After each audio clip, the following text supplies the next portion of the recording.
ہے. تو چلیے شیخ، ایک اور سوال میں آپ سے کرنا چاہوں گا کہ بعض احادیث میں خدمت کو صرف مسلمانوں کے لیے ہی خاص کیا گیا ہے، صحیح؟ تو اس معاملے میں آپ ہمارے ناظرین کو کیا کہنا چاہیں گے؟ شکریہ، ماشاءاللہ آپ کا یہ سوال بھی بہت بہتر. میں ایسے موقع پر آپ کے سامنے سب سے پہلی بات یہی کہوں گا کہ آپ نے جو سوال کیا کہ بعض احادیث کے اندر نبی کریم صلی اللہ علیہ وسلم کی جو حدیث ہیں اس کے اندر خدمت کو مسلمانوں کے ساتھ خاص کیا گیا ہے، مقید کیا گیا ہے. تو ایسے موقع پر میں چند ایک باتیں آپ کے سامنے عرض کروں گا. یہ بات بالکل صحیح ہے کہ بعض حدیث ایسی ہیں جس کے اندر خاص کر کے مسلمانوں کا تذکرہ خدمت خلق اور خدمت کے نام پر کیا گیا. سمجھیے جیسے بخاری مسلم کی ایک روایت ہے، اللہ کے رسول صلی اللہ علیہ وسلم ارشاد فرماتے ہیں کہ المسلم من سلم المسلمون من لسانہ و یدہ، کہ آپ صلی اللہ علیہ وسلم اس حدیث کے اندر کیا بیان کر رہے ہیں کہ مسلمان وہ ہے، مسلمان وہ ہے کہ جس کے زبان اور ہاتھ سے دوسرے مسلمان محفوظ رہتے ہیں، یعنی دوسرے مسلمان کو تکلیف نہ دیتے ہیں. تو یہ حدیث ہم آپ کے سامنے ایک نمونے کے طور پر پیش کیے ہیں. سمجھیے اب اللہ کے رسول صلی اللہ علیہ وسلم اس حدیث کے اندر بیان کر رہے ہیں کہ مسلمان وہ ہے جو دوسرے مسلمان کو اپنی زبان اور ہاتھ سے تکلیف نہیں دیتا ہے. تو اس حدیث کا ہرگز یہ مطلب نہ سمجھا جائے یا اس کا غلط مطلب یہ نہ نکالا جائے کہ اس کے اندر مسلمان کا تذکرہ کیا گیا ہے خاص کے لیے ان کے لیے یہ تعلیم ہے تو اب غیر مسلموں کو یا نان مسلموں کو تکلیف دیا جا سکتا ہے. اس کا مطلب یہ نہیں، اس کا مطلب یہ ہرگز نہیں. یہ غلط فہمی کبھی نہیں ہونا چاہیے. سمجھیے ہے نا. اور اللہ کے رسول صلی اللہ علیہ وسلم نے جو بات بتلائی ہے اس کا ریفرنس اور اس کا سیاق ایک یہ بھی ہے کہ آپ صلی اللہ علیہ وسلم جو بات کہے تھے، آپ جو حکم دیے تھے، یہ زیادہ تر یہ معاشرہ جو تھا مسلم معاشرہ تھا، اکثریت مسلمانوں کی تھی. آپ صلی اللہ علیہ وسلم نے اس مناسبت سے یہ بات کہی اور ان کے وہ مخاطبین میں سے تھے. اس کا مطلب یہ نہیں کہ آپ دوسروں کو تکلیف دیں یا دوسرے ریلیجنز کے لوگوں کو تکلیف دیا جا سکتا ہے، ہرگز نہیں. بلکہ انسانیت کے ناطے سے ہر انسان کے ساتھ اچھا معاملہ ہونا چاہیے. اب اس کے علاوہ ایک بات یہ بھی آپ کے سامنے میں عرض کر دوں کہ مسلمان کا جو نبی کریم صلی اللہ علیہ وسلم نے تذکرہ کیا ہے جن حدیث کے اندر، تو اس کا ایک مطلب یہ بھی ہے کہ مسلمان سے ایک ایمانی رشتہ ہوتا ہے. ایک ایمانی رشتہ ہوتا ہے. انسانی رشتہ تو ہے ہی ہے لیکن ایمانی رشتہ بھی ایک ہے. تو دوسروں کے مقابلے میں یہ ہماری خدمت کے زیادہ حقدار ہے.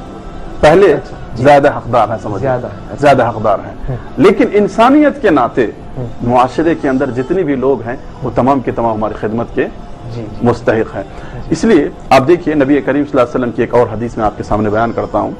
آپ صلی اللہ علیہ وسلم نے ارشاد فرمایا کہ اماطۃ الاذى عن الطریق، اماطۃ الاذى عن الطریق، کہ راستے سے تکلیف دہ چیز کو ہٹا دینا. راستے سے آپ گزر رہے ہیں، راستے میں کوئی کانٹا ہے، کوئی تکلیف دہ چیز ہے جو بعد میں آنے والے کو نقصان پہنچ سکتا ہے. اب اللہ کے رسول صلی اللہ علیہ وسلم نے اس حدیث کو کامن رکھا، عام رکھا. اس میں یہ نہیں کہا کہ صرف مسلمانوں کے لیے تم راستہ کلیئر کر دو، تکلیف دہ چیز کو ہٹا دو، دوسروں کے لیے مت ہٹاؤ. ایسی بات نہیں، اس سے کوئی بھی فائدہ اٹھائے. اتنا بڑا ثواب کہا اللہ کے رسول صلی اللہ علیہ وسلم نے کہ راستے سے ایک تکلیف دہ چیز ہٹانا یہ صدقہ ہے، یہ اجر و ثواب ہے. اس کے اندر ایک معمولی سے ایک پتھر آپ ہٹا دیے، آپ کے لیے اجر و ثواب ہے. سمجھ اور اللہ کے رسول صلی اللہ علیہ وسلم کی اس پیاری تعلیمات سے آج دنیا کیا نا آشنا، سمجھے نا واقف ہے.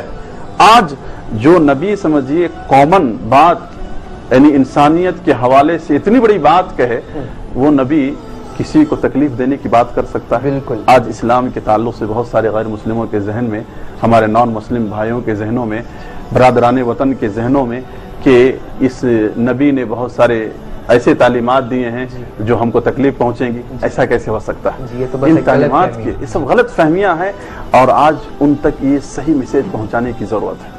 یہ صحیح تعلیمات نبی کریم صلی اللہ علیہ وسلم کی ان تک پہنچانے کی ضرورت ہے.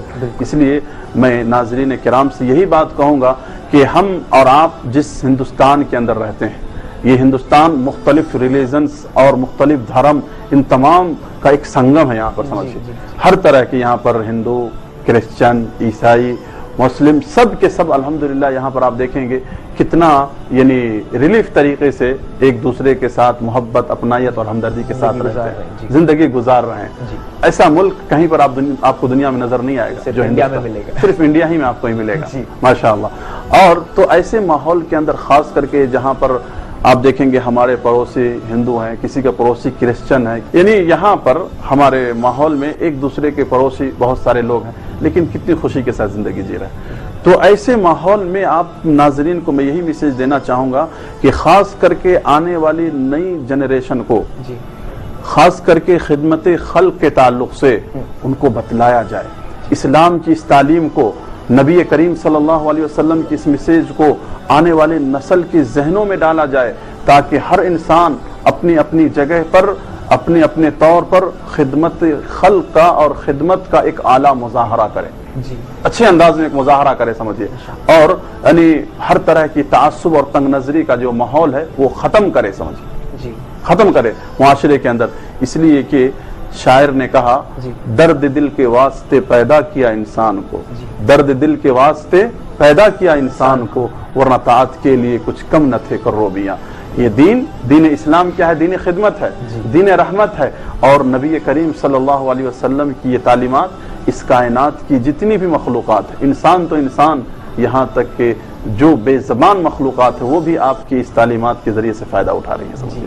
تو ایسے موقع پر ہمیں ان تمام چیزوں کو خاص کر کے سنجیدگیت کے ساتھ لینے کی ضرورت ہے. اور ہمارے نان مسلم بھائیوں کو یہ میسیج دوں گا کہ اسلام کی تعلیمات کو آپ پڑھیں، اسلام کی تعلیمات کو آپ سنیں، آپ تنگ نظری کے شکار نہ ہو یا آپ بھیس بھاؤ کے شکار نہ ہو، بلکہ جو کہا جا رہا ہے اس کو سن کر کے آپ خود ایک انصاف کے ساتھ اس معاملے کو آپ دیکھنے کی کوشش کریں. یقیناً آپ کے سامنے معاملہ کلیئر ہوگا، اور اسلام نے جو ہمارے سامنے تعلیمات پیش کیا ہے ان تعلیمات کا ہمیں فائدہ ہوگا، اور ہم خاموش طریقے سے دعوت کا ایک کام کر سکتے ہیں، اور دوسروں تک ہم اپنا یہ پیغام پہنچا سکتے ہیں.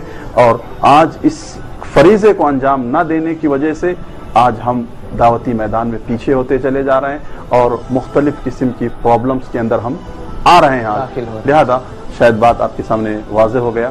بہت بہت شکریہ شیخ. بہت ہی صاف انداز سے آپ ہمیں آج یہ سمجھائے کہ کیوں ہمیں خدمت خلق کو ہمارے لائف میں اپنانا چاہیے، اور خاص طریقے سے ہمیں نان مسلمز پر بھی اسے اپنانا چاہیے. اور میں امید کرتا ہوں کہ ہمارے ناظرین کو آج کا یہ ایپیسوڈ بہت ہی پسند آیا ہوگا. تو شیخ، کیا آپ اس موقع کا فائدہ اٹھاتے ہوئے ایک آخری پیغام کے طور پر ہمارے ناظرین کو کیا کچھ میسج دینا چاہیں گے؟ ہاں، شکریہ. سب سے پہلے میں ایسے موقع پر آخر میں سب سے پہلے میں اللہ تبارک و تعالیٰ کا شکریہ ادا کرتا ہوں. الحمدللہ.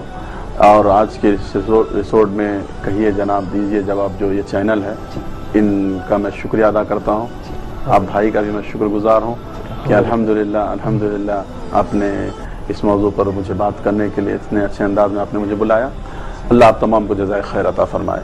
ایسے موقع پر میں یہی میسیج دوں گا ہمارے ناظرین کو کہ ابھی جو بات آپ کے سامنے بیان کی گئی تمام کی تمام باتیں اچھے انداز میں ایکسپلینڈ ہوا، واضح بات ہے. لہذا یہ بات ہمارے ذہن کے اندر رکھا جائے کہ ہم تنگ نظری کے شکار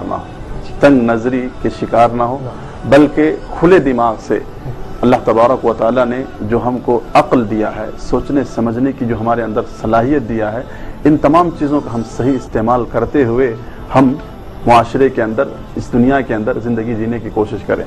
اللہ تبارک و تعالیٰ نے جو اتنی ساری نعمتوں سے نوازا ہے، خاص کر کے سوچنے سمجھنے کی صلاحیت ہے، ان تمام چیزوں کے اوپر غور و فکر کرتے ہوئے ان تعلیمات کو انسان سمجھے اور ان تعلیمات کو دوسروں تک پھیلائے اور ان تعلیمات کے اندر غور کرے. انشاءاللہ المستعان اس تعلیمات کے ذریعے سے ہمارے معاشرے کے اندر فائدہ ہوگا.